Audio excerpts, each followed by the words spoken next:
एक नए संसद भवन में जाने की खुशी तो है, लेकिन शायद इस केंद्रीय कक्ष को विदाई देने का एक भावुक पल भी है, जो आप देख सकते हैं। प्रधानमंत्री नरेंद्र मोदी के चेहरे पर भी साफ झलक रहा है। उनके सामने राजनाथ सिंह जी हैं, नड्डा जी हैं, और ये लोग कहीं ना कहीं यही बात आपस में शायद कर रहे हैं। कुछ पल बाद कार्यक्रम की शुरुआत होने वाली है। लेकिन प्रीति, जैसा कि मैं बता रही थी कि ये जो केंद्रीय कक्ष है, अगर इसके इतिहास में जाएं तो इसका उपयोग जो है पहले पूर्ववर्ती केंद्रीय विधानसभा और राज्यसभा के ग्रंथालय के रूप में किया जाता था।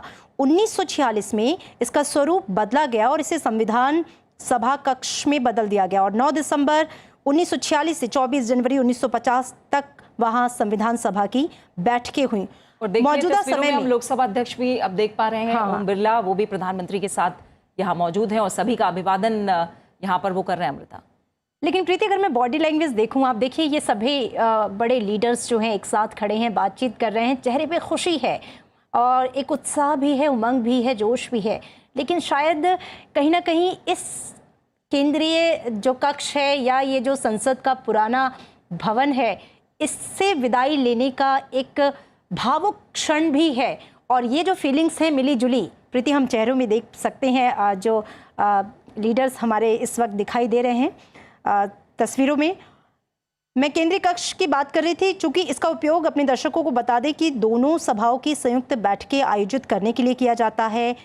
अब तक लोकसभा के प्रत्येक आम चुनाव के बाद प्रथम सत्र के आरंभ होने और प्रत्येक वर्ष पहला सत्र आरंभ होने पर राष्ट्रपति केंद्रीय कक्ष में देख पा रहे हैं उपराष्ट्रपति और राज्यसभा के सभापति संबोधित करते। उपराष्ट्रपति और राज्यसभा के सभापति जगदीप धनखड़ का भी आगमन हो चुका है। अब बस कुछ ही पलों का इंतजार, ठीक 11 बज गए हैं और अब इस कार्यक्रम की शुरुआत होने जा रही है। एक नए संकल्प के साथ, एक नई ऊर्जा, एक नए जोश के साथ आज आखिरी बार इस ऐतिहासिक सेंट्रल हॉल में इस कार्यक्रम का आयोजन, और एक नए संकल्प के साथ संसद के नए भवन की ओर सभी सांसद प्रस्थान करेंगे।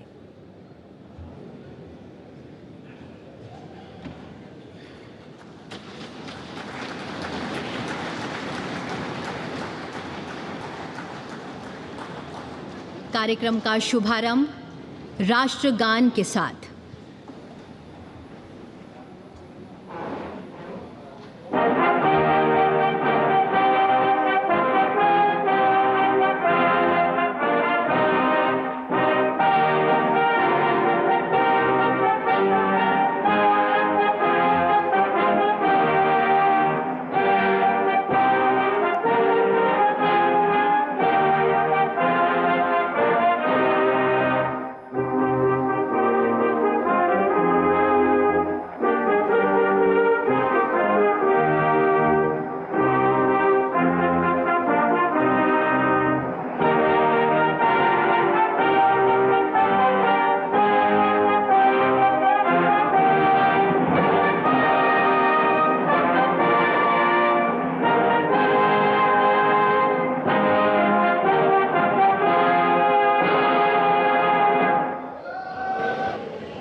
वक्रतुंड महाकाय सूर्यकोटि समप्रभ निर्विघ्नं कुरु मे देवः सर्वकार्येषु सर्वदा।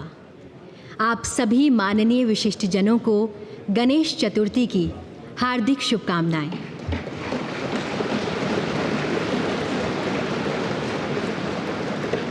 आज का दिन इतिहास के सुनहरे पन्नों में अंकित होने का दिन है।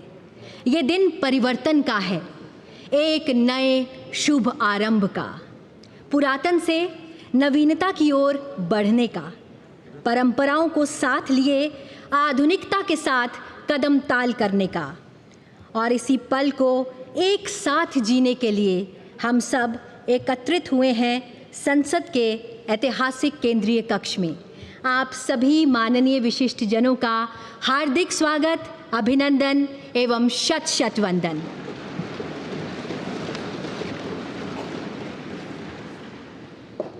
कार्यक्रम को प्रारंभ करने हेतु मेरा सादर अनुरोध माननीय संसदीय कार्य मंत्री जी से कि वे स्वागत संबोधन प्रस्तुत करें। आप सभी को नमस्कार। I am feeling proud, privileged to be the part of this journey and shifting to the new Parliament building.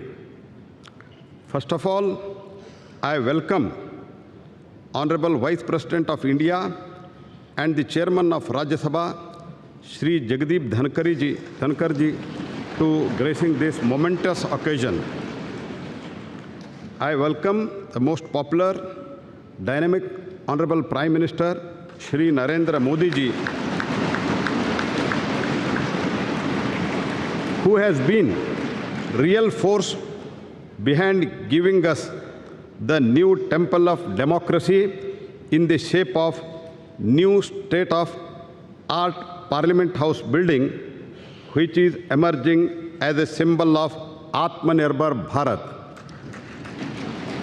I also welcome Honorable Speaker Shri Om Birla ji, Deputy Chairman Rajya Sabha Shri Harivansh ji, Leader of the Rajya Sabha Shri Piyush Goyal ji, Leader of the Opposition Rajya Sabha Shri Mallikarjun Kharge ji, Leader of the largest opposition party in the Lok Sabha Shri Adhir Ranjan Chaudhary ji,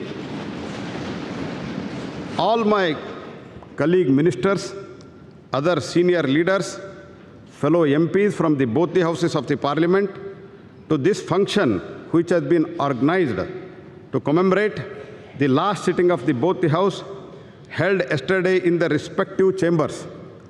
Today onwards, our two houses of the Parliament shall have their sittings in the new Parliament House building.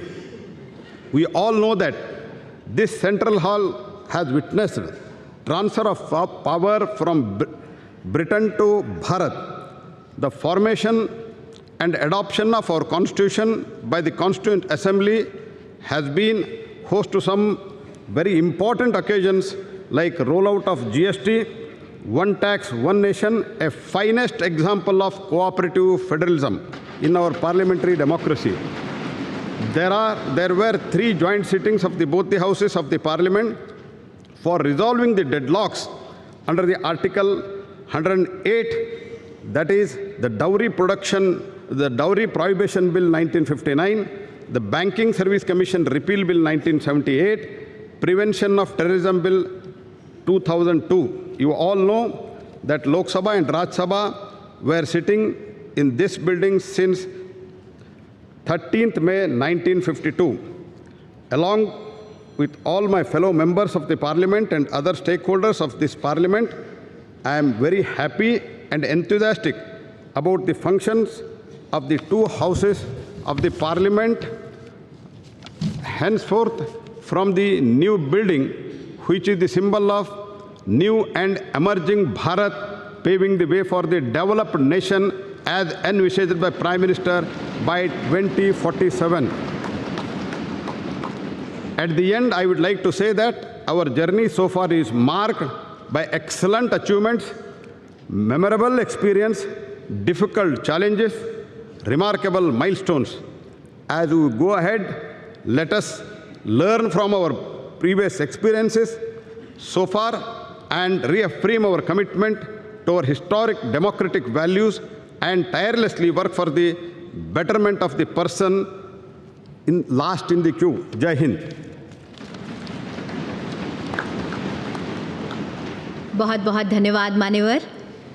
अब संबोधन हेतु मैं आमंत्रित करना चाहूँगी लोकसभा में कार्यकाल की दृष्टि से वरिष्ठतम वर्तमान संसद सदस्य श्रीमती मेनका गांधी जी को।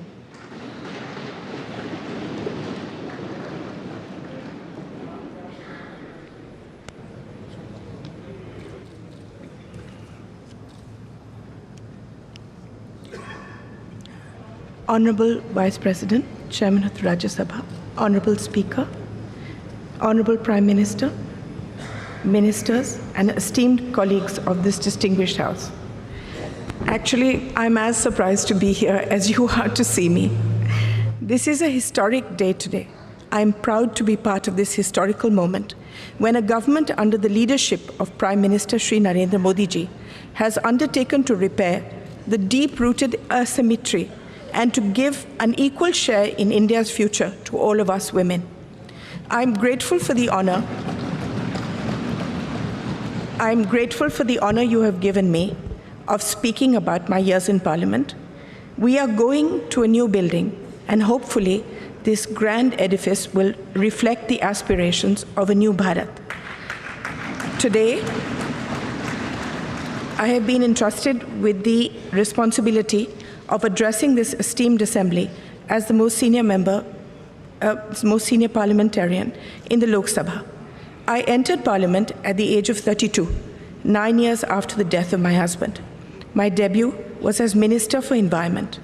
Today, 35 years later, I have spent most of my adult life in this institution, and I have seen 7 prime ministers and the shaping of grand history.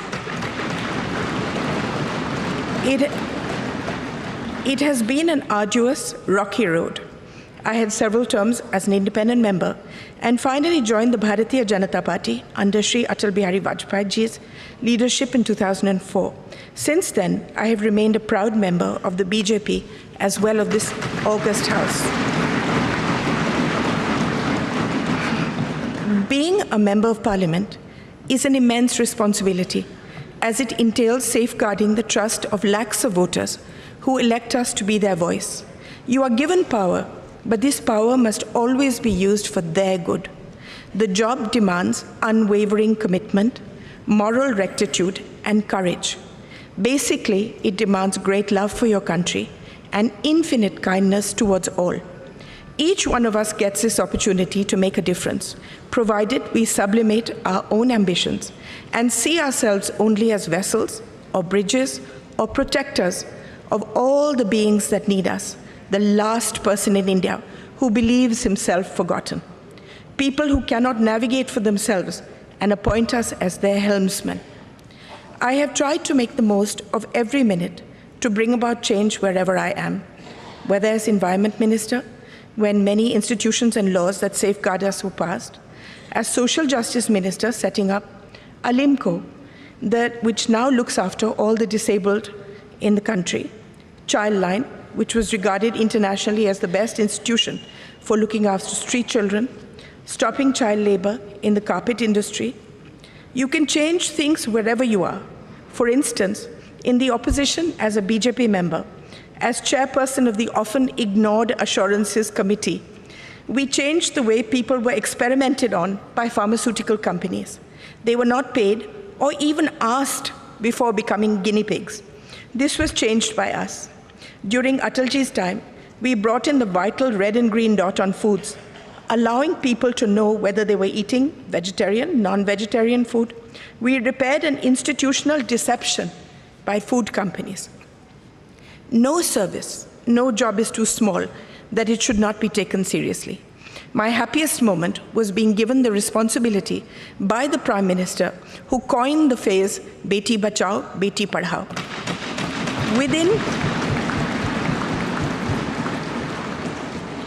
Within 2 years, we changed the thought of the country, the entire thought of the country, and the statistics show that it is a lasting change.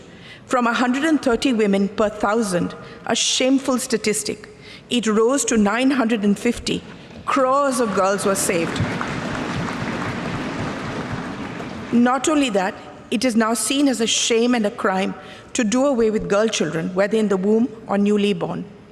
Now that we are going into a new building, a new phase, I want to tell all the young people here that politics is never fulfilling unless you have a grand passion and a commitment outside it, unless a fire of curiosity burns within you.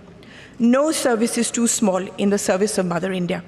What I have learned is that each constituency is your family. Within my family, there are a million microcosms of individual families. Each of them depend on us. We are a part of their lives as they are of ours. I have seen my primary duty to look after each family that has placed itself in my care by electing me, by seeing me as one of their own. In this matter, I wish to say that the Prime Minister has seen beyond people as a statistic and has meticulously seen to the needs of each individual family. opening bank accounts, giving dignity in the form of toilets, home water taps, building homes for the poor, gas cylinders, giving young people loans, skilling them, protecting them through the largest pandemic in history, saying that no one remained hungry. Before I end, I would like to tell you a few things that I have learned in my long journey so far. Never give up.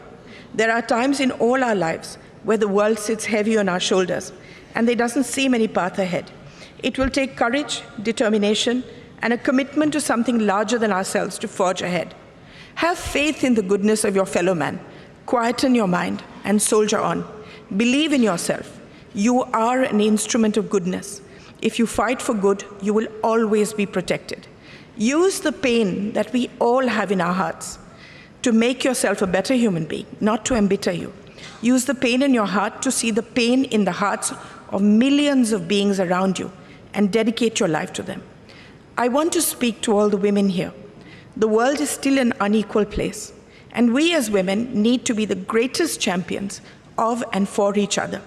We need to support and protect each other, especially young women across the social spectrum who lead a marginalized existence so that they have the ability to forge their own destinies.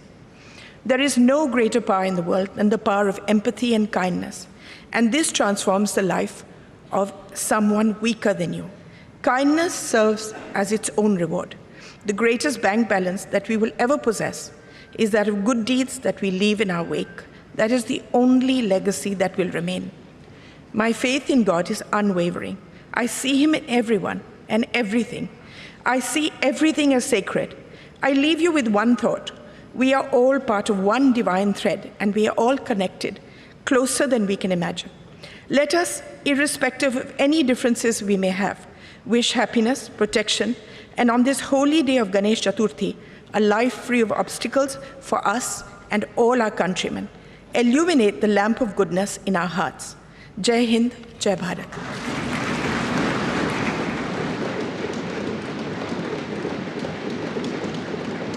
बहुत बहुत धन्यवाद ma'am.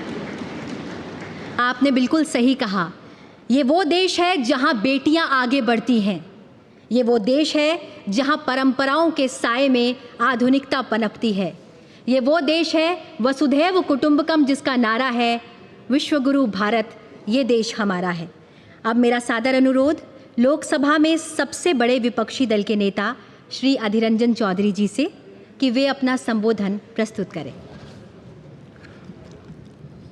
Honorable Vice President of India, Honorable Speaker Lok Sabha, Honorable Prime Minister of India, Parliamentary Affairs Minister of both the houses, opposition leaders, Kharge ji, all my senior leaders and distinguished, esteemed colleagues of both Lok Sabha and Rajya Sabha.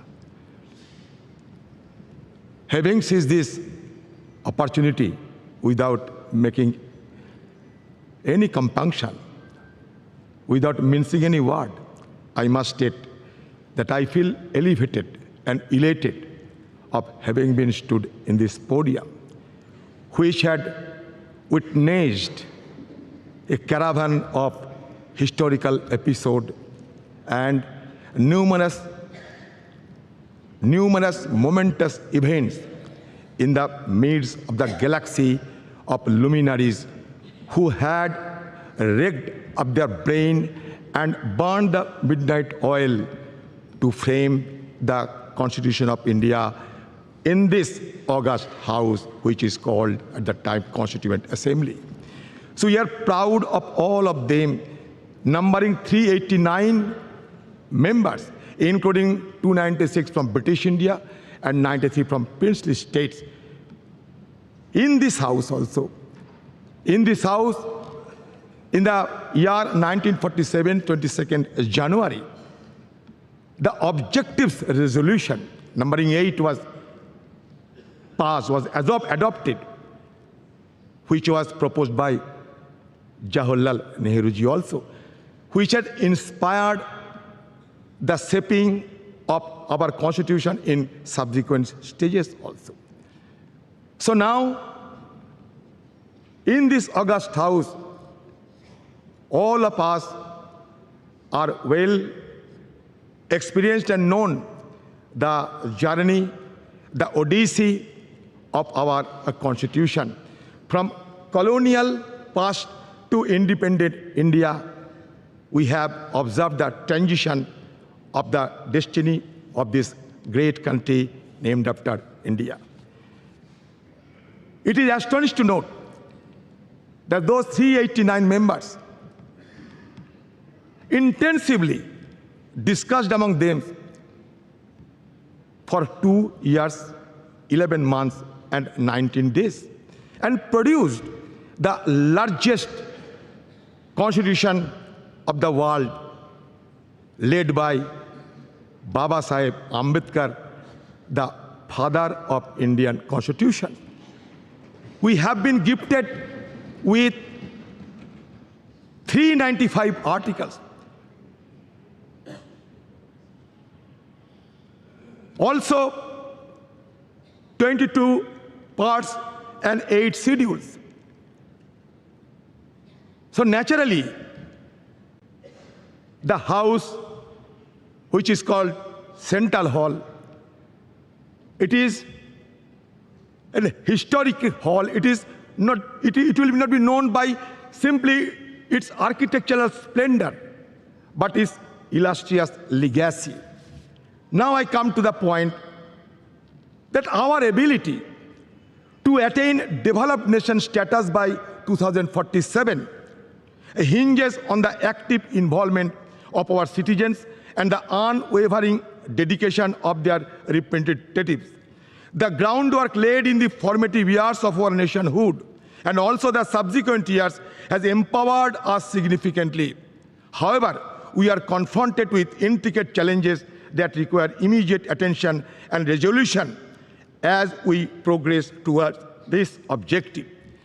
I do not have any idea of what is called and how a country to be recognized as developed country by any designation.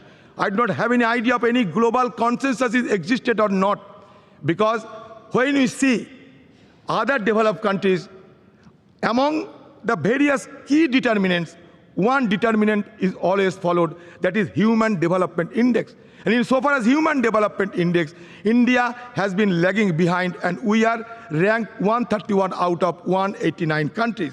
At present, disconcerting reports reveal that the top 10% of India's population controls a staggering 77% of nation's total wealth. In 2017, a staggering 73% of wealth generated has reportedly gravitated towards the wealthiest 1%, while staggering 670 million Indians constituting the poorest half of the population saw their wealth increase by a mere 1%. This stark disparity presents a crucial challenge in ensuring that millions of people living below the poverty line have access to fundamental necessities like food, shelter, and healthcare, a prerequisite for advancing towards developed nation status. While India boasts of a sizable youth population, high unemployment rates pose a significant hurdle to leveraging this demographic advantage. Addressing this challenge is paramount, necessitating a concerted focus on job creation and the encouragement of entrepreneurship. It is essential to enable India's youthful population to contribute substantially to the country's economic growth and development. Despite India being the world's 5th largest economy, our per capita GDP falls far behind that of developed nations. Tackling this economic growth challenge requires pro-growth government policies, maintaining low inflation, reducing interest rates, alleviating unemployment, fostering a skilled workforce, bolstering purchasing power, stimulating demand, and enhancing the healthcare and education sector. India must prioritize the development of a globally competitive, labor-intensive manufacturing sector capable of generating significant employment opportunities. In sum, addressing the pressing issue of high youth unemployment is a pivotal step for India's march toward developed nation status by 2047. I am impatient. I do not want to wait till 2047. Why not before 2047. To realize the vision of becoming developed nation, India must pursue a growth trajectory that is both comprehensive and sustainable.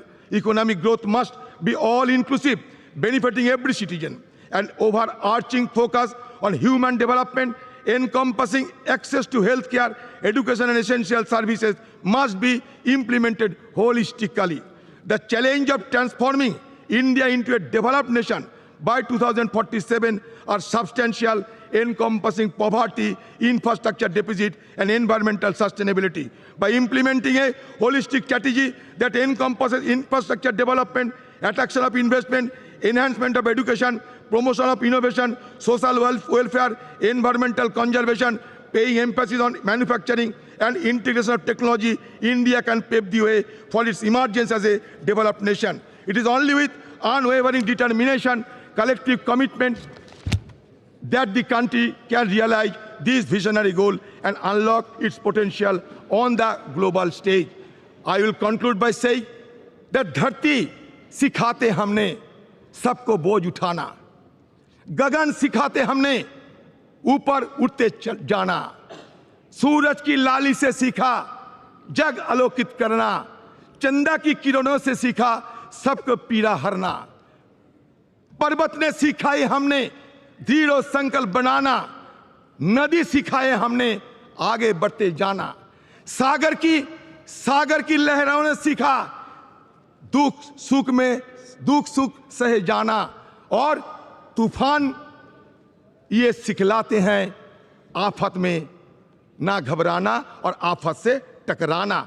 हम चाहते हैं कि ये separation of power should be maintained in a judicious manner, and also in presence of all the guiding light of our country. I must suggest that India is not a homogeneous society, rather it is a heterogeneous society. But now the need of the hour is to maintain the harmonious society. With this word, I am concluding my speech. Thank you. Jai Hind, Bande Mataram. धन्यवाद sir. अब मेरा सादर आग्रह है राज्यसभा में सदन के नेता श्री पीयूष गोयल जी से कि वे अपना वक्तव्य प्रस्तुत करें. राज्यसभा के सभापति आदरणीय जगदीप धनखड़ जी, श्रद्धेय प्रधानमंत्री श्री नरेंद्र मोदी जी, लोकसभा अध्यक्ष आदरणीय ओम बिरला जी, उपसभापति श्री हरिवंश जी, श्री मल्लिकार्जुन खड़गे जी, श्री आदिर रंजन चौधरी जी, श्री प्रहलाद जोशी जी, माननीय सांसदगण, नमस्कार. गणेश चतुर्थी के पावन अवसर पर आप सभी को हार्दिक शुभकामनाएं. विघ्नहर्ता गणपति बाप्पा सभी को सुख एवं शांति प्रदान करें और देश की प्रगति के लिए हमारे प्रयासों को सफल बनाएं. हमारे संविधान के निर्माता भारत रत्न डॉक्टर बाबा साहेब अम्बेडकर जी तथा संविधान सभा के माननीय सदस्यों की स्मृति को मेरा कृतज्ञ वंदन. विगत 75 वर्षों में देश की सेवा करने वाले सभी सम्मान्य सांसदों को भी मेरा सादर नमन. कल हम सभी ने इस भवन में सार्थक चर्चा की और अपनी यादों और अनुभवों को सबके साथ साझा किया. आज नए संसद भवन में प्रवेश करना एक ऐतिहासिक पल है जो हम सभी के लिए यादगार रहेगा. इस शुभ अवसर पर मैं आप सभी को बहुत बहुत बधाई देना चाहता हूँ. नया संसद भवन हमारी सांस्कृतिक विरासत और आधुनिकता का जीवंत उदाहरण है. नए संसद भवन में स्थापित प्राचीन सेनगोल से प्रेरणा लेकर हम सभी कर्तव्य भावना से देश सेवा के तत्पर रहेंगे. आदरणीय प्रधानमंत्री श्री नरेंद्र मोदी जी के दूरदर्शी नेतृत्व में भारत एक वैश्विक शक्ति बन रहा है.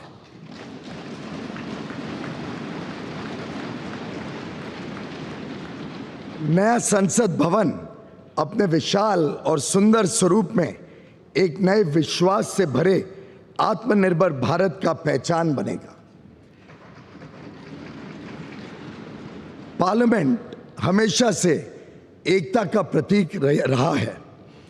यह हमारे संविधान के मूल्यों की सुरक्षा करता है, जो विभिन्न भाषाओं, संस्कृतियों और परंपराओं के बावजूद हमें एक राष्ट्र के रूप में बांधने का काम करता है।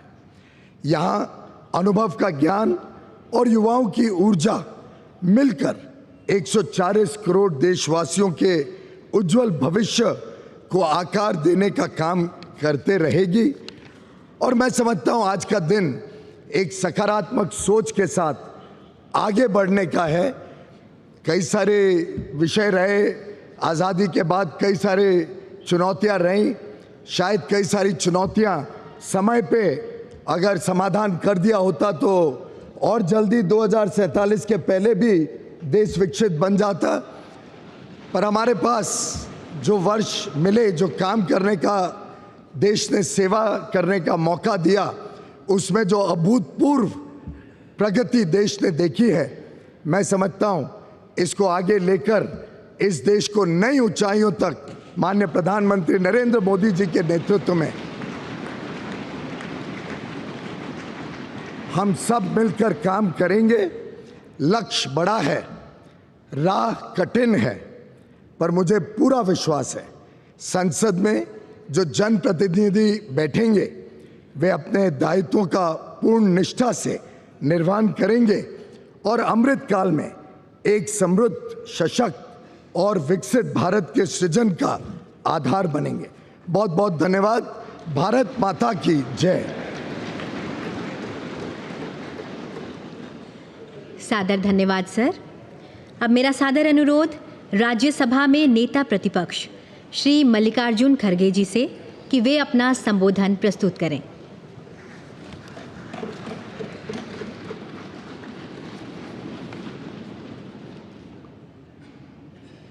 Honorable Vice President of India, Honorable Prime Minister, Honorable Speaker Lok Sabha, Honorable Leader of the Rajya Sabha, Honorable Shri Adiranjan Chaudhary ji, Honorable Minister of Parliamentary Affairs, Honorable Members of Parliament and all the respected leaders. We have all gathered here today to commemorate the rich legacy of the Parliament of India in this historic Central Hall. When we talk about Indian parliamentary heritage, the hallowed precinct of this Parliament House and the Central Hall, where we have gathered today, hold a very special significance. The Constitution of India is the bedrock of Indian democratic polity. It is in this very Central Hall that the Constituent Assembly held its sittings from 1946 to 1949, spanning a period of 2 years, 11 months, and 17 days.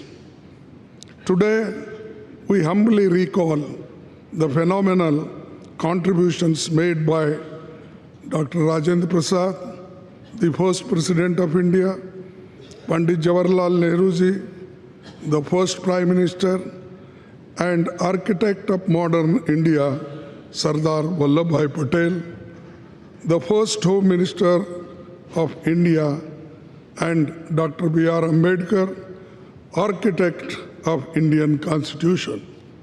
It is also an occasion to recall with gratitude the contributions of Sri G.V. Malvankar, Dr. Sarvapalli Radhakrishnan, and also acknowledge the collective contribution by members of the Constituent Assembly, Provisional Parliament, and First and all subsequent Lok Sabha. This central hall was witness to Pandit Nehru's tryst with destiny speech on the eve of India's independence. And yesterday, the Prime Minister also mentioned this in his speech. I'm thankful to you because you remembered this historic speech on this yesterday's occasion. Sir, the India's independence during his speech, the Pandit Nehruji inter alia stated, which I quote, long years ago, we have made a tryst with destiny, and now the time comes when we shall redeem our pledge, not wholly or in full measures, but very substantially. At the stroke of the midnight hour, when the world sleeps, India will awake to life and freedom. A moment comes, which comes but rarely in history, when we step out from the old to new, when an age ends, and when the soul of the nation, long suppressed, finds utterances. As the clock struck 12, all the members of the Constituent Assembly took the following pledge. At this solemn moment, when the people of India, through suffering and sacrifices, have secured freedom, I, a member of the Constituent Assembly, do dedicate myself in all humility to the service of India and her people to the end that this ancient land attain her rightful and honored place in the world and make her full and willing contribution to the promotion of the world peace and the welfare of the mankind. These words spoken on the day of this historic speech of Pandit Jawaharlal Nehru ji.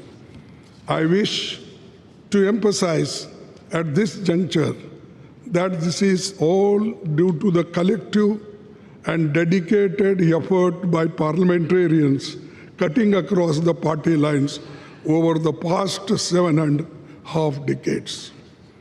This rich legacy has formed a strong foundation for India's growth as a powerful democratic nation.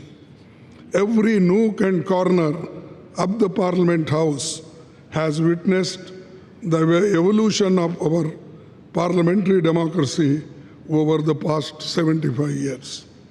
As we bid adieu to the Parliament House and move to the new Parliament building today, I am overwhelmed with emotions and tinge of pathos. We would, of course, be continuing our parliamentary duties in the new Parliament building, but will miss the Parliament House. The success of the institution lies in the upholding constitutional values and ideals. The idea that institutions are sacrosanct and essential for the success is a fundamental principle in governance and development. We should commit ourselves to adhere to and preserving the constitutional values and parliamentary traditions as the country moves ahead in effectively performing parliamentary duties and in our endeavors for the growth of our nation. To build this country, forgetting our parties, political parties, we should be one to build the nation, to protect the nation, to protect the Constitution, to protect the democracy. This must be our aim. With these words and one quote I will say, no man can be grateful at the cost of his honor. No woman can be grateful at the cost of her chastity, and no nation can be grateful at the cost of its liberty. So, to protect our liberty, to protect our integrity, we must work all together. That is the only way to build the nation. Thank you. Jai Hind. बहुत बहुत धन्यवाद मान्यवर।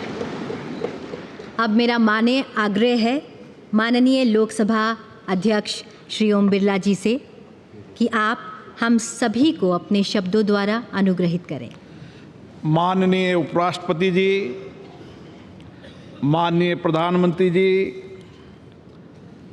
राज्यसभा में सदन के नेता, संसदीय कार्य मंत्री जी, प्रतिपक्ष के नेता, लोकसभा में सबसे बड़े दल के नेता, सभी माननीय मंत्रीगण, सभी माननीय संसद सदस्यगण, आज संसद भवन के इस ऐतिहासिक कक्ष में जो हमारी देश की आज़ादी का साक्षी रहा, जो संविधान निर्माण का साक्षी रहा, जिसमें अनेक परिवर्तन एवं ऐतिहासिक निर्णय हुए, इसी केंद्रीय कक्ष में माननीय राष्ट्रपति जी का उद्बोधन भी हमें मिला। विश्व के कई राष्ट्र अध्यक्षों ने यहाँ संबोधन करते हुए हमारे लोकतंत्र के प्रति आस्था व्यक्त की, और आज इस केंद्रीय कक्ष से हम सब लोग नए संसद भवन की ओर प्रवेश कर रहे हैं। ये नया संसद भवन हम सब के लिए नई आकांक्षाओं, नई अपेक्षाओं और नई उम्मीद, नई उमंग के साथ होगा, मेरी ऐसी आशा है। आज इस अवसर पर उन सब स्वतंत्रता सेनानियों को भी नमन करता हूं जिन्होंने हमारे भविष्य के लिए, हमारे कल के लिए अपना वर्तमान बलिदान कर दिया। मैं आज उन महान नेताओं को भी नमन करता हूं जिन्होंने इस केंद्रीय कक्ष में दुनिया का सबसे बड़ा संविधान निर्माण में अपना अमूल्य योगदान दिया, जिन्होंने देश में आर्थिक सामाजिक परिवर्तन लाने में अपना दायित्व निभाया। आज हम उन सभी मान्य सदस्यों को भी स्मरण कर रहे हैं, याद कर रहे हैं, जो हमारे बीच में नहीं रहे लेकिन जिन्होंने अपने संवैधानिक दायित्वों का निर्वहन करते हुए देश की प्रगति में योगदान दिया। मैं आज संसद के उन सभी माननीय सांसदों का भी हार्दिक अभिनंदन करता हूं जिनके लंबे संसदीय अनुभव का लाभ आज हमें मिल रहा है। ये संसद भवन अनेक ऐतिहासिक घटनाओं, निर्णयों और परिवर्तनकारी कानूनों के निर्माण का साक्षी रहा है। हमारी संसद कई घटनाओं का मंच रही है जिन्होंने 75 वर्षों में इस देश को एक ऐसा स्वरूप दिया है जो दुनिया में एक नई ताकत और सामर्थ्य रखता है। हमारी संसद देश की करोड़ों जनता की अभिव्यक्ति एवं भावनाओं का माध्यम रही है, जहां हमें लोकतांत्रिक संस्कृति के अनुरूप चर्चा और संवाद से अनेक चुनौतियों का समाधान निकाला है और कई श्रेष्ठतम प्रतिमान स्थापित की हैं। इन 75 वर्ष की संसदीय लोकतंत्र की गौरवशाली यात्रा में हमने देश में कई क्रांतिकारी बदलाव भी किए। आज जनता नए भारत के लिए आकांक्षी है। आज लोगों को हमसे अपेक्षाएं बढ़ी है, आकांक्षाएं बढ़ी हैं, उम्मीद बढ़ी है। ऐसे में हमारी जिम्मेदारी और बढ़ जाती है कि हम अपने संवैधानिक दायित्वों का शुद्ध अंतर्करण से निर्वहन करें और उनकी अपेक्षाओं, आकांक्षाओं और उम्मीदों को पूरा करें और आकांक्षी भारत के सपनों को साकार करें। मान्यवर, हम सबका सौभाग्य है कि हम ऐसे कालखंड के जनप्रतिनिधि हैं जिस समय भारत हर क्षेत्र में तेजी से आगे बढ़ रहा है। हमारी लोकतांत्रिक संस्कृति और हमारा श्रेष्ठ नेतृत्व के कारण हम पूरे विश्व को एक परिवार के रूप में लेकर वैश्विक चुनौतियों का समाधान के लिए भारत एक सार्थक भूमिका निभा रहा है। आज हम नए भवन में प्रवेश कर रहे हैं। नए भवन में प्रवेश करते समय विकसित भारत बनाने की हमारी प्रतिबद्धता को हम दोहराने का अवसर भी है। हमारा संकल्प है कि हम इसी संसदीय लोकतंत्र से सामूहिक चर्चा, संवाद, सहमति, असहमति और कठिन परिश्रम से सारे देश की जनभागीदारी के साथ इन आकांक्षाओं को पूरा करेंगे। विश्व के सबसे बड़े संसदीय लोकतंत्र होने के नाते हमारी जिम्मेदारी और बढ़ जाती है। इसलिए आवश्यक है कि हमारी संसद हर एक मुद्दे पर चर्चा करे, सार्थक सकारात्मक दिशा दे, कानून बनाते समय सारगर्भित चर्चा हो, सकारात्मक के साथ चर्चा हो, ताकि हम देश को और अधिक समर्थ एवं समर्थ बना सकें। और इसमें हमारी संसद की उल्लेखनीय भूमिका होनी चाहिए। आज़ादी के इस अमृत काल में हम 2047 तक विकसित भारत के निर्माण के लक्ष्य को लेकर चल रहे हैं। विकसित भारत बनाने का ये लक्ष्य हमारी संसद के माध्यम से साकार होगा। हम ऐसे संकल्प की प्रतिबद्धता के साथ नए भवन में प्रवेश करेंगे जहां हमारी भागीदारी भी होगी, जनता की अपेक्षाएं भी पूरी होगी और नए आकांक्षी भारत और 2047 में विकसित भारत के सपने को भी पूरा पकाएंगे। आज गणेश चतुर्थी के शुभ दिन, ऐसे शुभ दिन पर अच्छी परंपराएं, अच्छी परिपाटियां, अच्छी प्रथाएं, अच्छे अनुभव हम साथ लेकर जाएं और नए संसद भवन में उनको स्थापित करें, ताकि विश्व के लिए भारत का लोकतंत्र मार्गदर्शक बन सके। नया भवन हमारे देश की आकांक्षी जनता के लिए परिणामदायक हो, परिवर्तनकारी हो, ताकि हमारे संविधान निर्माताओं ने समानता, न्याय और बंधुता का जो संदेश दिया है उसे हम पूरा कर सके।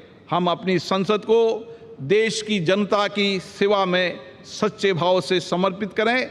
इसी अपेक्षा के साथ मैं पुनः इस भवन को, उन सब लोगों को जिनका इस लोकतंत्र को स्थापित करने में, लोकतंत्र की मर्यादा प्रतिष्ठा बढ़ाने में योगदान रहा, उन सबको भी नमन करता हूं। धन्यवाद।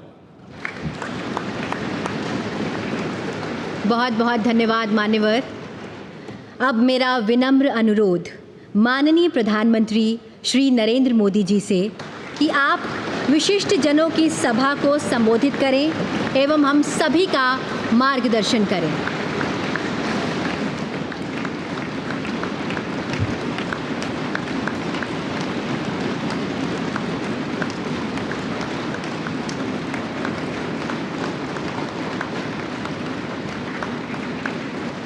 आदरणीय उपराष्ट्रपति जी, आदरणीय स्पीकर महोदय, मंच पर विराजमान सभी वरिष्ठ महानुभाव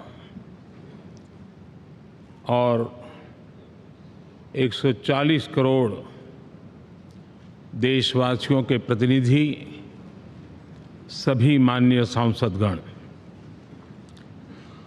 आपको और देशवासियों को गणेश चतुर्थी की अनेक अनेक शुभकामनाएं।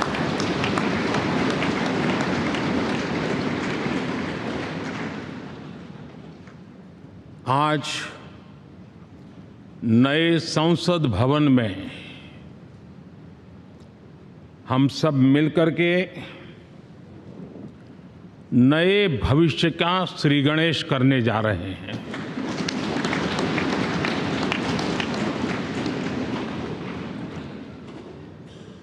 आज हम यहाँ विकसित भारत का संकल्प दोहराना, फिर एक बार संकल्पबद्ध होना और उसको परिपूर्ण करने के लिए जी जान से जुटने के इरादे से नए भवन की तरफ प्रस्थान कर रहे हैं।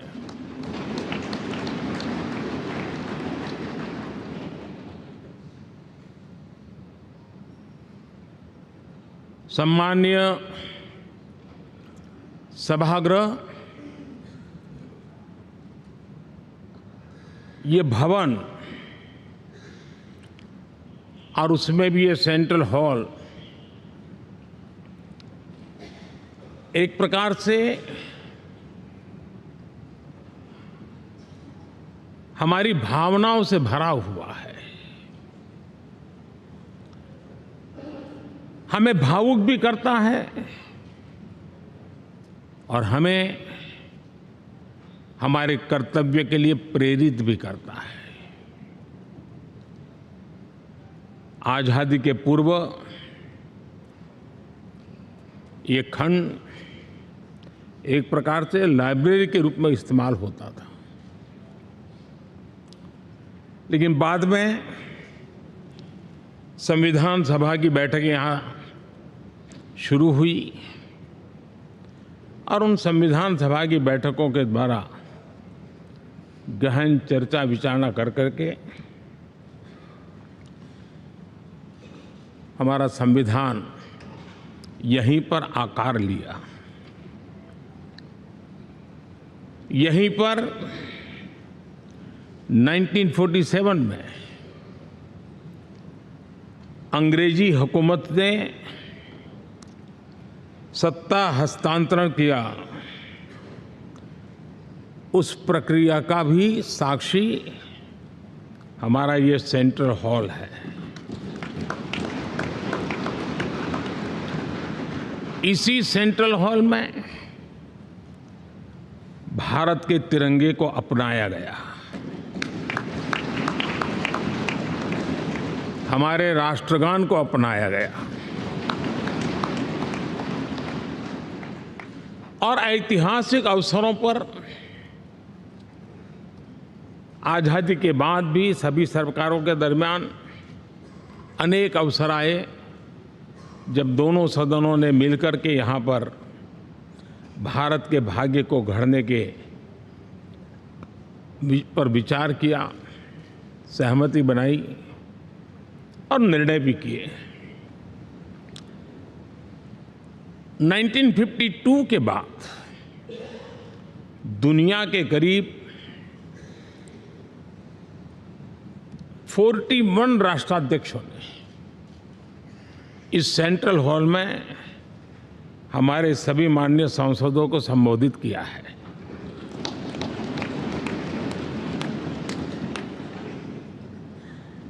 हमारे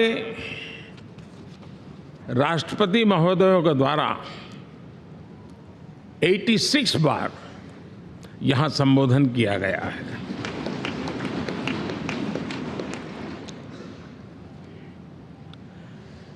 बीते 7 दशकों में जो भी साथी इन जिम्मेवारियों से गुजरे हैं, जिम्मेवारियों को संभाली है, अनेक कानूनों, अनेक संशोधन और अनेक सुधारों का हिस्सा रहे हैं। अभी तक लोकसभा और राज्यसभा ने मिलकर करीब करीब 4000 से अधिक कानून पास किए हैं।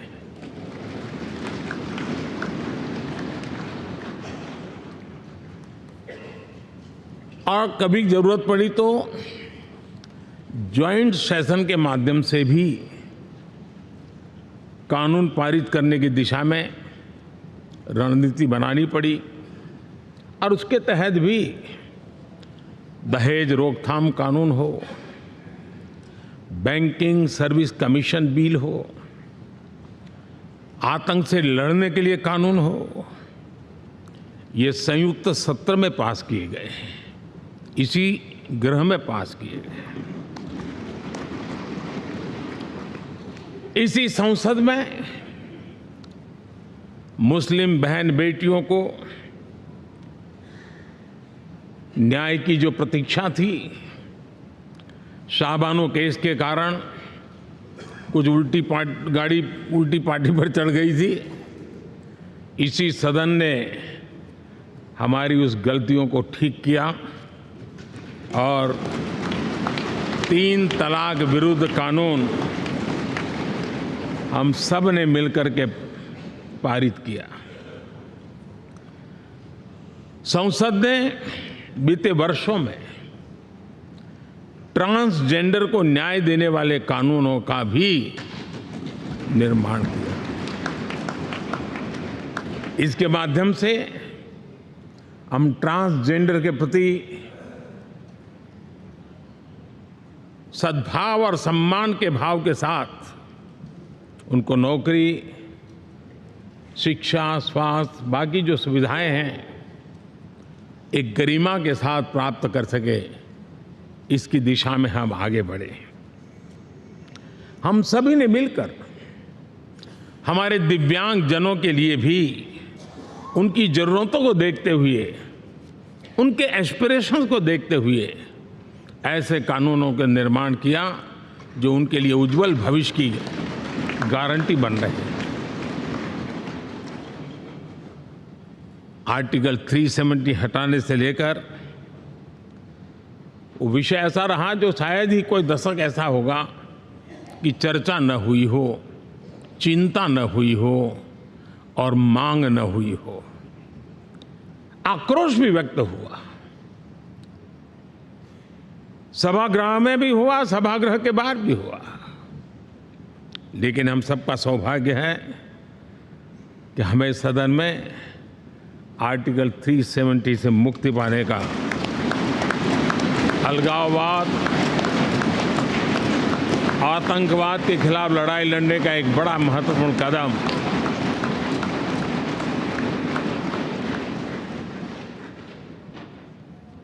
और इस महत्वपूर्ण काम में माननीय सांसदों की, संसद की बहुत बड़ी भूमिका है। जम्मू कश्मीर में इसी सदन में निर्मित हुआ संविधान हमारे पूर्वजों ने दिया हुआ वो महामूल्य दस्तावेज जम्मू कश्मीर में लागू करते हैं तो इस मिट्टी को प्रणाम करने का मन करता है। आज जम्मू और कश्मीर शांति और विकास के रास्ते पर चलने के लिए प्रतिबद्ध हुआ है और नए उमंग, नए उत्साह, नए संकल्प के साथ जम्मू कश्मीर के लोग आगे बढ़ने का कोई मौका अब छोड़ना नहीं चाहते हैं। ये दिखाता है कि संसद के सदस्यों ने मिलकर के संसद के भवन में कितने महत्वपूर्ण काम किए हैं। माननीय सांसदगण, लाल किले से मैंने कहा था यही समय है, सही समय है।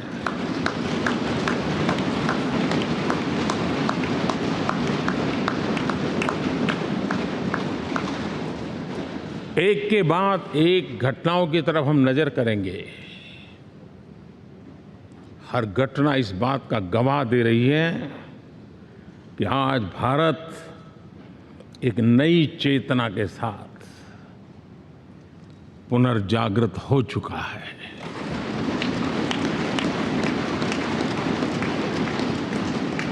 भारत नई ऊर्जा से भर चुका है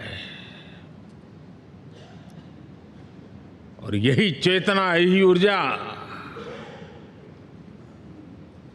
इस देश के कोटि कोटि जनों के सपनों को संकल्प में परिवर्तित कर सकती हैं और संकल्प को परिश्रम की पराकाष्ठा कर करके सिद्धि तक पहुंचा सकती है। ये हम देख सकते हैं।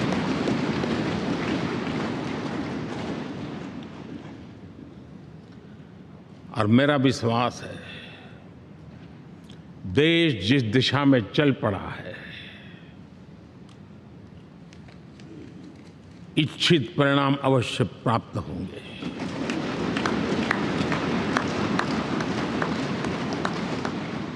हम गति जितनी तेज करेंगे, परिणाम उतने जल्दी मिलेंगे।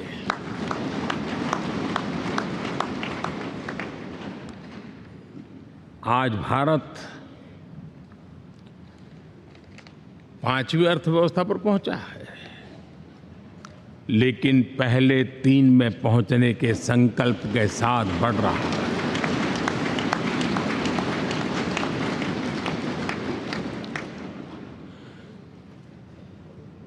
और मैं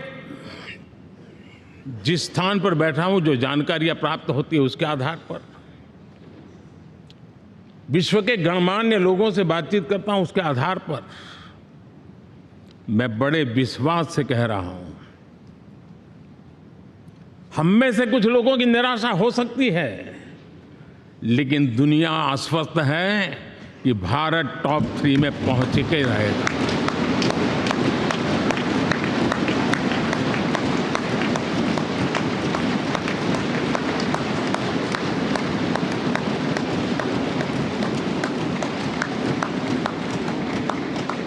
भारत का बैंकिंग सेक्टर आज अपनी मजबूती के कारण से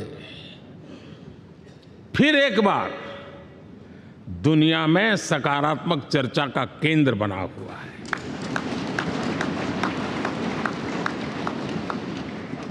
भारत का गवर्नेंस का मॉडल, यूपीआई, डिजिटल स्टैक, मैं इस G20 में भी देख रहा था, मैंने बाली में भी देखा।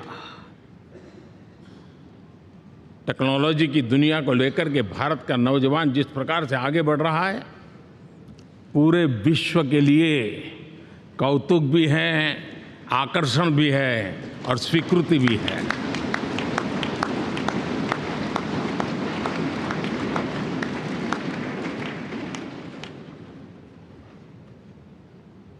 हम सब उस ऐसे कालखंड में हैं, मैं कहूँगा हम लोग एक भाग्यवान लोग हैं।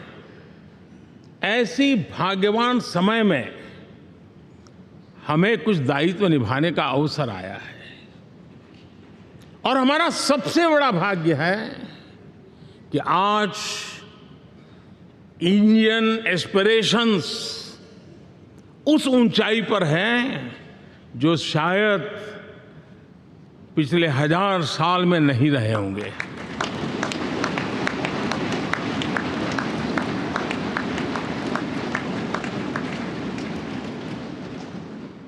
गुलामी के जंजीरों ने उसके एस्पिरेशंस को दबोच के रखा था। उसकी भावनाओं को तहस नहस कर दिया था। आजाद भारत में अपने सपने संजो रहा था, चुनौतियों से जूझ रहा था, लेकिन मिलकर के आज जहां पहुंचे हैं, अब वहां वो रुकना नहीं चाहता है। वो एस्पिरेशनल सोसाइटी के साथ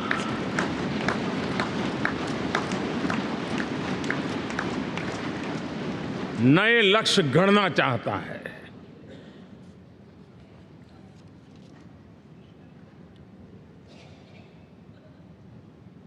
जब एस्पिरेशन सोसाइटी सपने संजोते ही हो, संकल्प लेकर के निकल पड़ी हो, तब पुराने कानूनों से मुक्ति पाकर नए कानूनों का निर्माण करके उज्जवल भविष्य के लिए एक मार्ग प्रशस्त करने का दायित्व हम सभी सांसदों का सविशेष होता है। संसद में बनने वाला हर कानून, संसद में होने वाली हर चर्चा, संसद से जाने वाला हर संकेत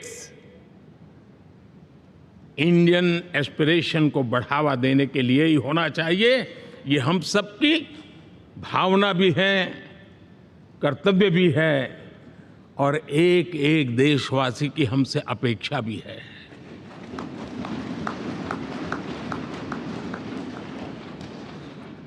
हम जो भी रिफॉर्म करें, उसके मूल में इंडियन एस्पिरेशन सबसे सर्वोच्च पद पर होना चाहिए, प्राथमिकता पर होना चाहिए।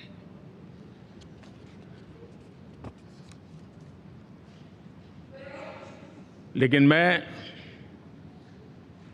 बहुत सोच समझ करके कहना चाहता हूं, क्या कभी छोटे कैनवास पर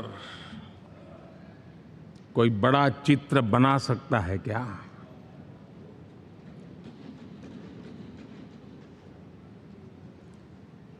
जैसे छोटे कैनवास पर बड़ा चित्र नहीं बन सकता, वैसे हम भी अगर हमारे सोचने के कैनवास को बड़ा नहीं कर सकते तो भव्य भारत का चित्र भी हम नहीं अंकित कर सकते।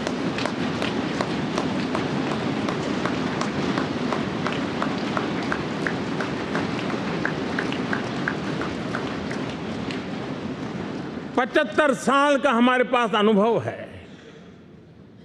हमारे पूर्वजों ने जो कुछ भी रास्ते बनाए उससे हमने सीखा है। हमारे पास एक बहुत बड़ी विरासत है। इस विरासत के साथ अगर हमारे सपने, हमारे संकल्प जुड़ जाए, हमारा सोचने का दायरा बदल जाए, हमारा कैनवास बड़ा हो जाए, तो हम भी उस भव्य भारत के चित्र को अंकित कर सकते हैं, उस तस्वीर का खाका खींच सकते हैं, उसमें रंग भरने का काम हम भी कर सकते हैं और आने वाली पीढ़ी को वो भव्य दिव्य मां भारती के हम उनको सुपुर्द कर सकते हैं। दोस्तों, अमृतकाल के 25 वर्षों में भारत को अब बड़े कैनवास पर काम करना ही होगा। अब हमारे लिए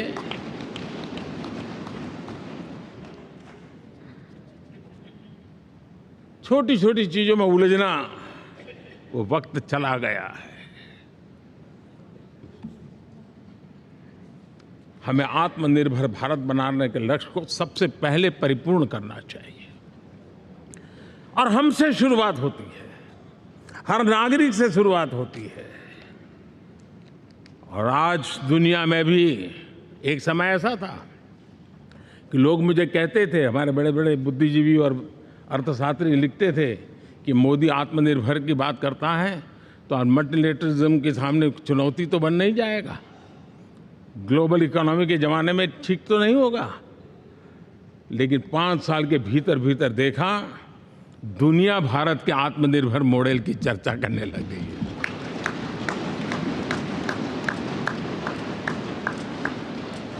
और कौन हिंदुस्तानी नहीं चाहेगा कि डिफेंस सेक्टर में आत्मनिर्भर हो, एनर्जी सेक्टर में हम आत्मनिर्भर हो, एडिबल ऑयल, क्या इस देश को आत्मनिर्भर नहीं होना चाहिए? कृषि प्रधान देश हम कहते हैं, खाने का तेल क्या देश बाहर से लाएगा? बहुत समय की मांग है कि हमें आत्मनिर्भर भारत को संकल्प को पूरा करना, ये हम सबका दायित्व है। उसमें दल आड़े नहीं आते हैं, सिर्फ दिल चाहिए, देश के लिए चाहिए।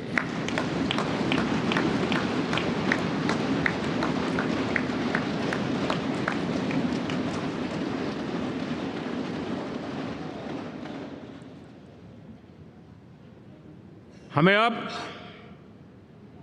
मैन्युफैक्चरिंग सेक्टर में दुनिया में सर्वश्रेष्ठ बनने की दिशा में ही कदम रखने होंगे। और मैंने एक बार लाल किले से कहा था, जीरो डिफेक्ट जीरो इफेक्ट।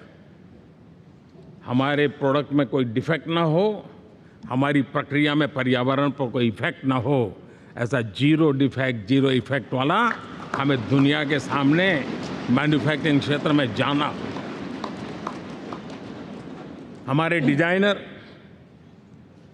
हमारे यहाँ निर्माण हो रही डिजाइन्स, हमारे सॉफ्टवेयर, हमारे एग्रीकल्चर प्रोडक्ट्स, हमारे हस्तशिल्प, हर क्षेत्र में अब हमें वैश्विक मापदंडों को पार करने के इरादे से ही चलना चाहिए, तब जाकर के विश्व के अंदर हम अपना झंडा फहरा सकते हैं।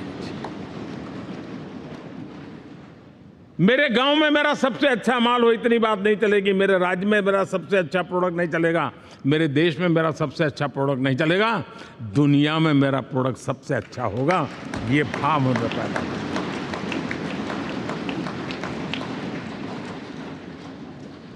हमारी यूनिवर्सिटीज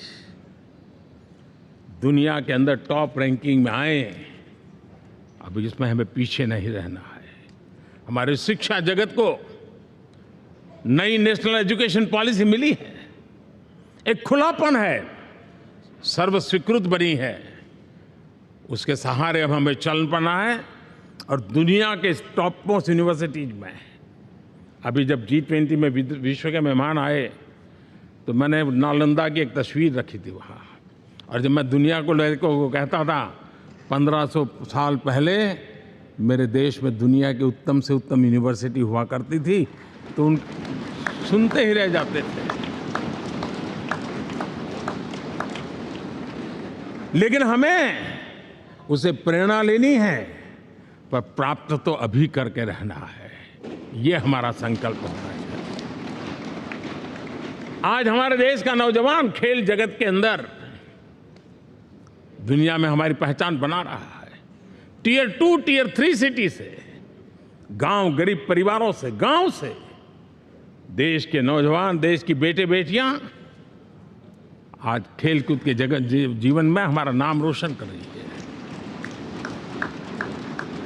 लेकिन देश चाहता है और देश का संकल्प होना चाहिए कि अब खेलकूद के हर पोडियम पे हमारा तिरंगा भी लहराता होगा।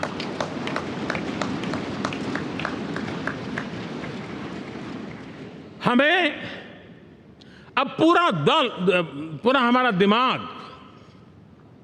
क्वालिटी पर फोकस करना ही होगा, ताकि हम विश्व की आशा अपेक्षाओं के अनुकूल और भारत के सामान्य मानव के जीवन में भी क्वालिटी ऑफ लाइफ के प्रति जो एस्पिरेशन बढ़ा है उसको हम एड्रेस कर पाए। और जैसे मैंने कहा कि हम भाग्यवान हैं कि हम उस समय काम कर रहे हैं जब समाज अपने आप एक एस्पिरेशनल सोसाइटी है। हमारा और भी एक भाग्य है कि हम उस समय हैं जब हिंदुस्तान युवा देश है। हम दुनिया में सबसे ज्यादा जन आबादी वाला तो देश बने ही हैं, लेकिन सबसे बड़ी आबादी उसमें भी सबसे युवा ये पहली बार हुआ है।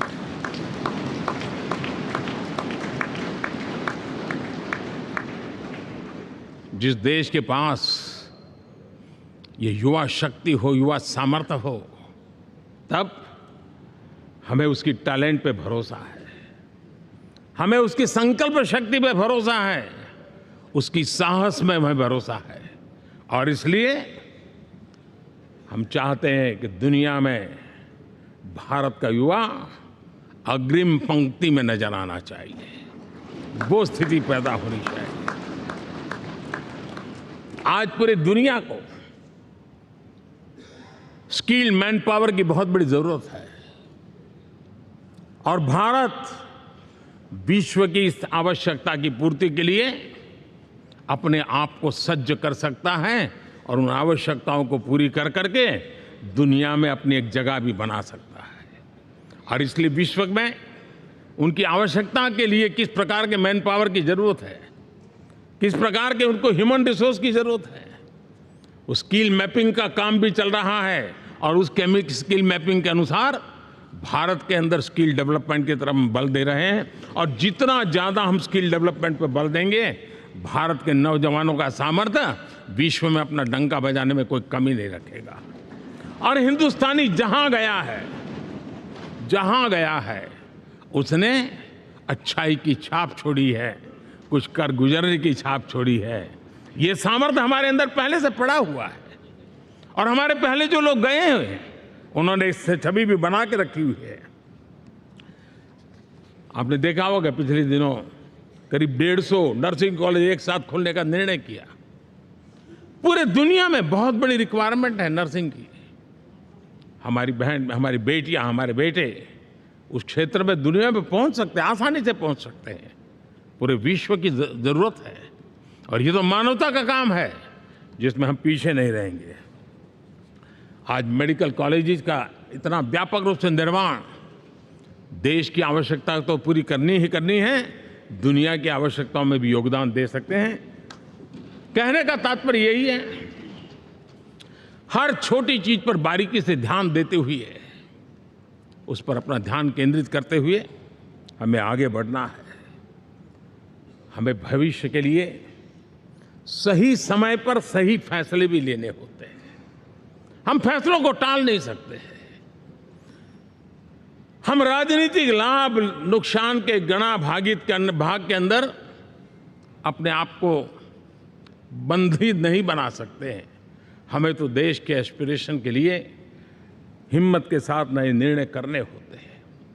आज सोलर पावर के सफल मूवमेंट्स हमारी भावी पीढ़ी के लिए एनर्जी क्राइसिस से मुक्ति की गारंटी दे रहा है। आज मिशन हाइड्रोजन आने वाले दिनों में जो एनवायरनमेंट की चिंता है, जो टेक्नोलॉजी में बदलाव आ रहा है, उसके समाधान का रास्ता देने का सामर्थ्य रखती है।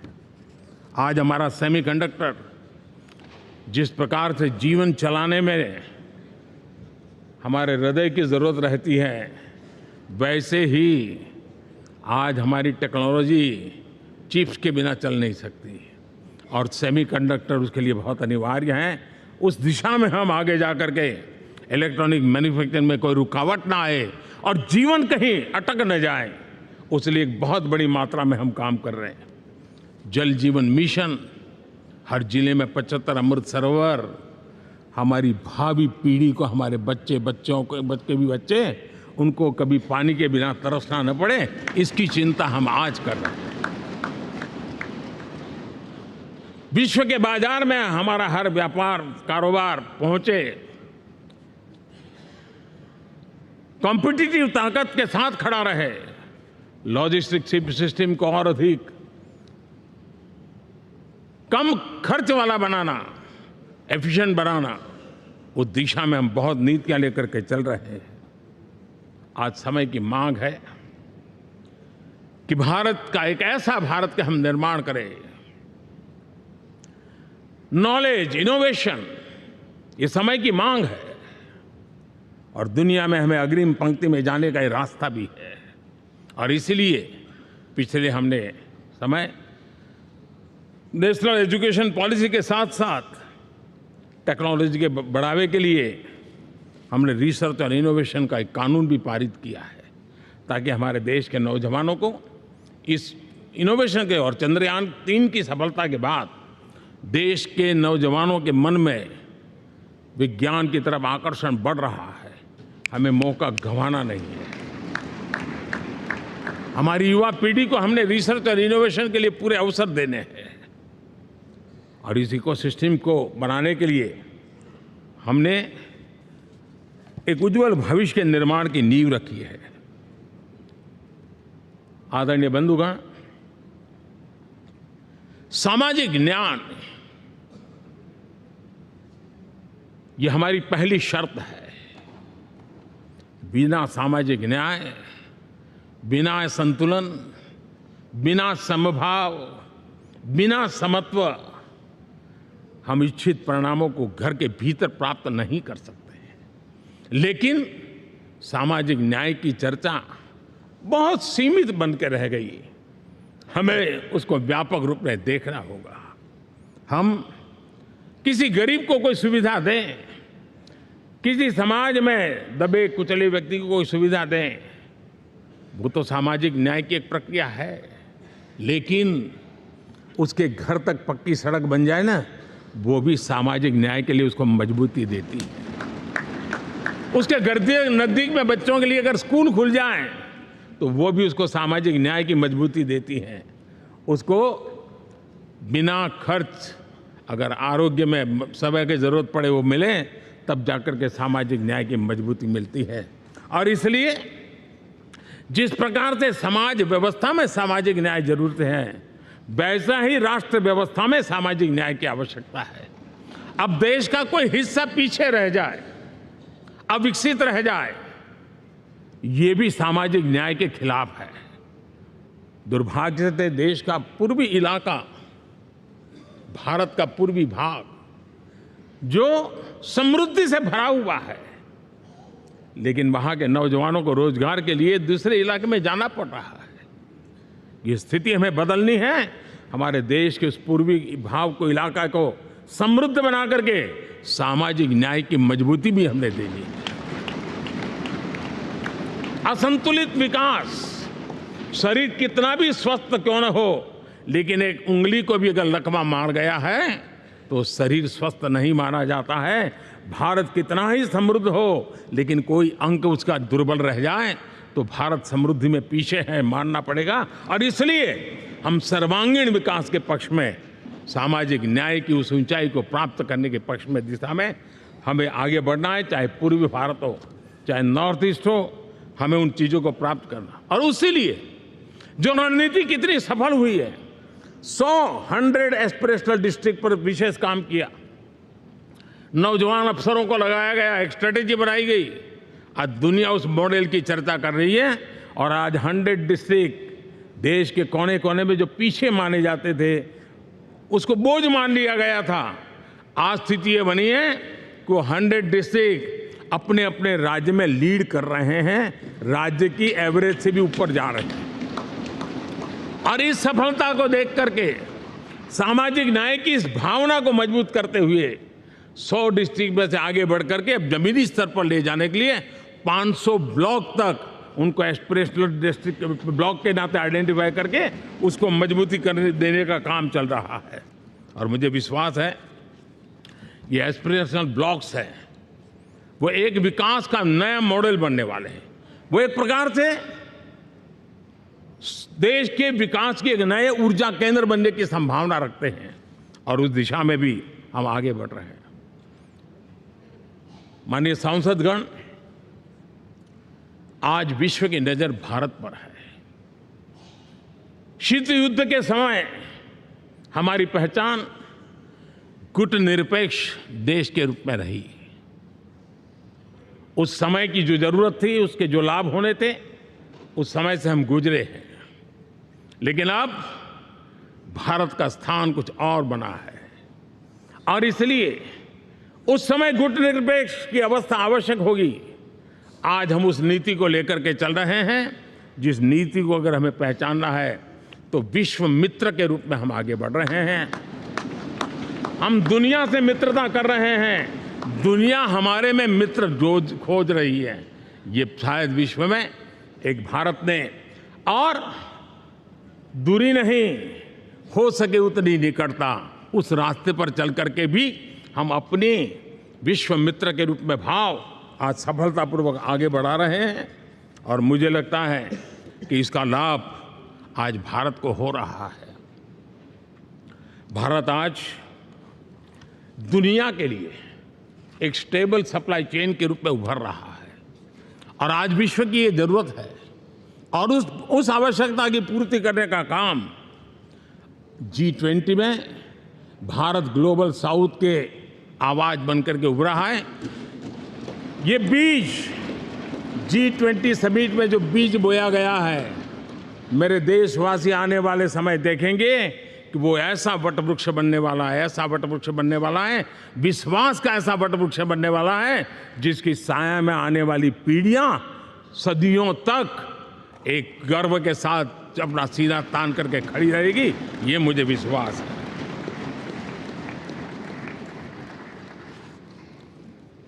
इस G20 में एक बहुत बड़ा काम हमने किया है, बायोफ्यूल अलायंस का। हम विश्व के नेतृत्व करते रहे, दिशा दे रहे हैं और विश्व को बायोफ्यूल अलायंस में दुनिया के सभी देश देखते ही देखते उसकी सदस्यता ले रहे थे और एक बहुत बड़ा आंदोलन खड़ा होने जा रहा है और जिसका नेतृत्व ये हमारा भारत कर रहा है। छोटे छोटे महाद्वीप, उनके साथ भी आर्थिक कॉरिडोर बनाने की दिशा में हमने बड़ी मजबूती के साथ कदम उठाए हैं। आदरणीय बंधुगण, आदरणीय उपराष्ट्रपति जी, आदरणीय स्पीकर महोदय, आज हम यहाँ से विदाई लेकर के नए भवन में जा रहे हैं, संसद के नए भवन में बैठने वाले हैं और ये शुभ है, गणेश चतुर्थी के दिन बैठ रहे हैं।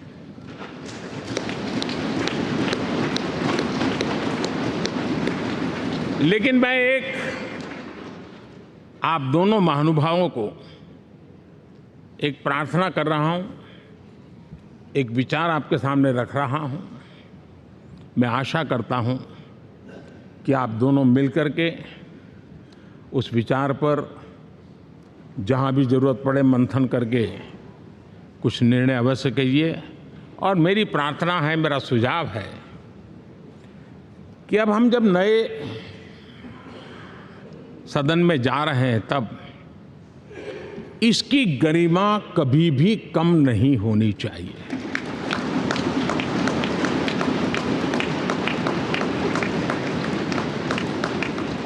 इसे सिर्फ पुरानी पार्लियामेंट कह करके छोड़ दें, ऐसा नहीं होना चाहिए। और इसलिए मेरी प्रार्थना है कि भविष्य में अगर आप सहमति दे दोनों महानुभाव, तो इसको संविधान सदन के रूप में जाना जाए।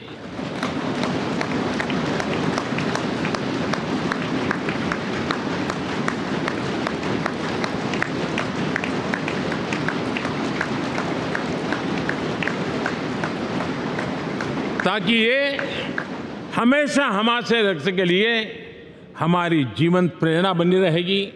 और जब संविधान सदन कहेंगे तब उन महापुरुषों का याद भी उसके साथ जुड़ जाएगी जो कभी संविधान सभा में यहाँ बैठा करते थे, गणमान्य महापुरुष बैठा करते थे। और इसलिए भावी पीढ़ी को ये तोहफा भी देने का अवसर हमें जाने नहीं देना चाहिए। मैं फिर एक बार इस पवित्र भूमि को प्रणाम करता हूँ। यहाँ पर जो तपस्या हुई है, जन कल्याण के लिए संकल्प हुए हैं, इसको परिपूर्ण करने के लिए 7 दशक से भी अधिक समय से जो पुरुषार्थ हुआ है, उन सबको प्रणाम करते हुए मैं मेरी वाणी को विराम देता हूं और नए सदन के लिए आप सबको शुभकामनाएं देता हूं। बहुत बहुत धन्यवाद।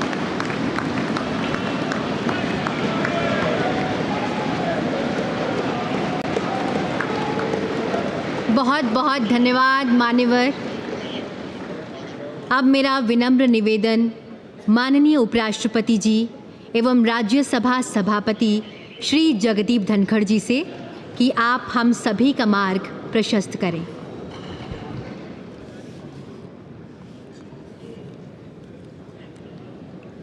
Honourable prime minister of Bharat Shri Narendra Modi ji, honourable speaker Lok Sabha Shri Om Birla ji, Shri Pralhad Joshi ji, union minister of parliamentary affairs, Shri Piyush Goyal ji, leader of house Rajya Sabha, honourable ministers, Shri Adhir Ranjan Chowdhury, leader of opposition in Lok Sabha, Shri Mallikarjun खड़गे ji, leader of opposition Rajya Sabha, honourable deputy chairman Rajya Sabha and honourable members of parliament. Ganesh Chaturthi की सभी को हार्दिक शुभकामनाएं।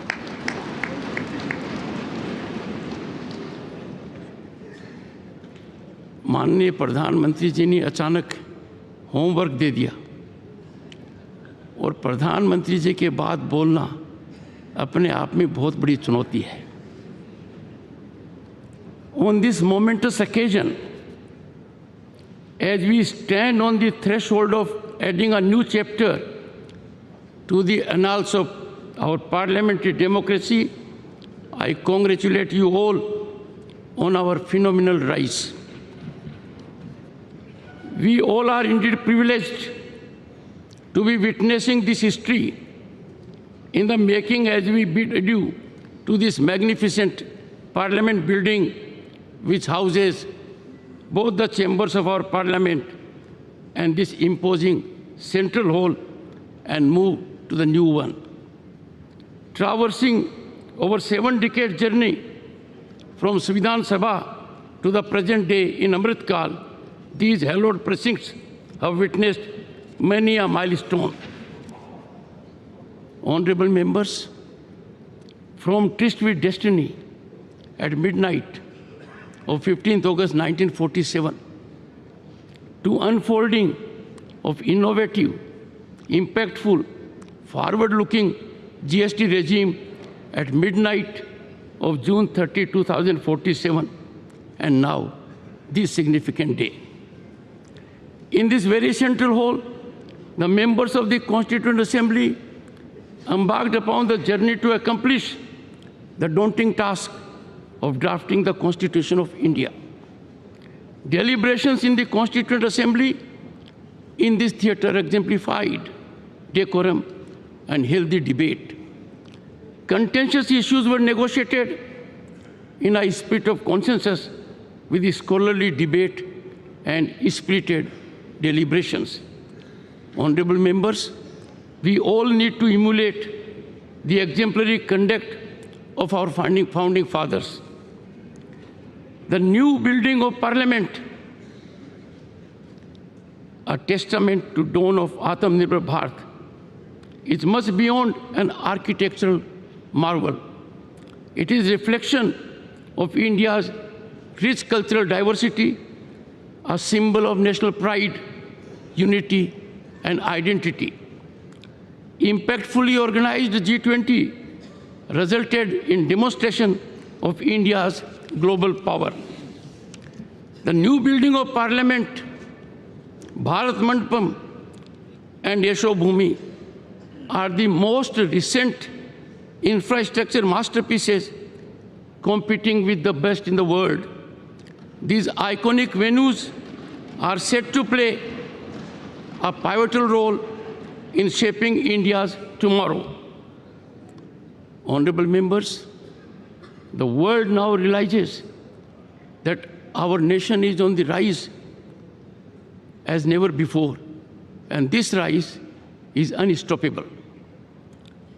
Bharat is defining global discourse, shaping their outcome, and has emerged as significant player among the Committee of Nations. Bharat is dominating as an agenda setter for global peace, climate transition, and economic development on par with other leading players. In this encouraging scenario, generating hope and optimism all around, I find it a befitting occasion to congratulate Prime Minister Narendra Modi for his sagacious approach, people-centric vision, missionary zeal, and exemplary execution. Salute and appreciate contribution of the people in all walks of life and our bureaucracy that is enjoined with execution of policies. Honorable members, time has come to give up once and for all the premise of justifying transgression of conduct and outrageous disregard of rules in the temples of democracy by making reference to past instances. As we march into the new Parliament building, we must enhance cooperation and consensual approach. Time for us to bid farewell to confrontational stance and resolve to ever keep national interest uppermost. Honorable members, it is time, right time, to bury the strategy of weaponizing disturbance and disruption in parliamentary functioning, as these are antithetical to democratic values and can never have sanction of our people who are our ultimate masters. I would like to quote Dr. B.R. Ambedkar, who in his final speech in the Constituent Assembly stated, I quote, "If we wish to maintain democracy, not merely in form, but also in fact, what must we do? The first thing in my judgment we must do is to hold fast to constitutional methods of achieving our social and economic objectives," unquote. Let us heed his clarion call. On this decisive moment, as we are witnessing the transformation of Bharat, appreciations to Prime Minister Narendra Modi's vision and sagacity for fructifying tryst with modernity. We had tryst with destiny, in 1947. We are lucky and fortunate by efforts of the Prime Minister that we are having today, tryst with modernity for over 1 billion hearts. His role in this monumental task of shaping the destiny of 1/6 of humanity would forever be etched in history. Honorable members, this historic walk to the new building of Parliament in Amrit Kal be the march to Bharat at 2047 as developed nation. Let us in togetherness make the new chambers of the Parliament the sanctorum of our temple of democracy. Jai Hind.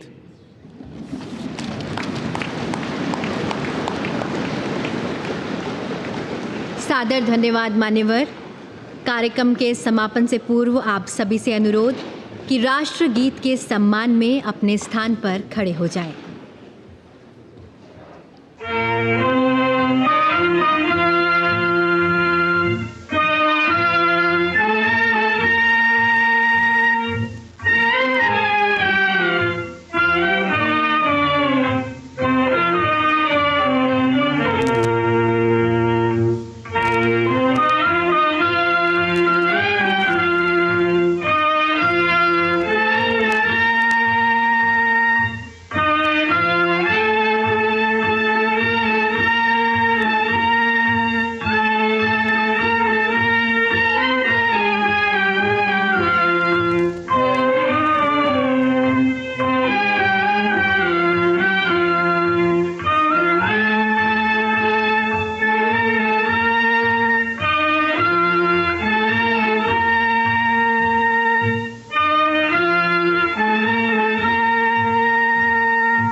आज़ादी के अमृत काल में आइए नई ऊर्जा के साथ, नई चेतना के साथ अब कदम बढ़ाएं नव निर्माण की ओर। गणपति गजानन का आशीर्वाद लें, प्रस्थान करें संसद के नए भवन की ओर, जो भव्य है, विशाल है, आत्मनिर्भर भारत का प्रतिबिंब है, नए भारत का जीवंत स्वरूप है, जहां नूतन है और पुरातन भी, जहां कारीगरी है और तकनीक भी। चलिए कदम बढ़ाएं भारत की संसद के नए भवन की ओर और नए लक्ष्यों के साथ रचें नया इतिहास। जय हिंद, जय भारत।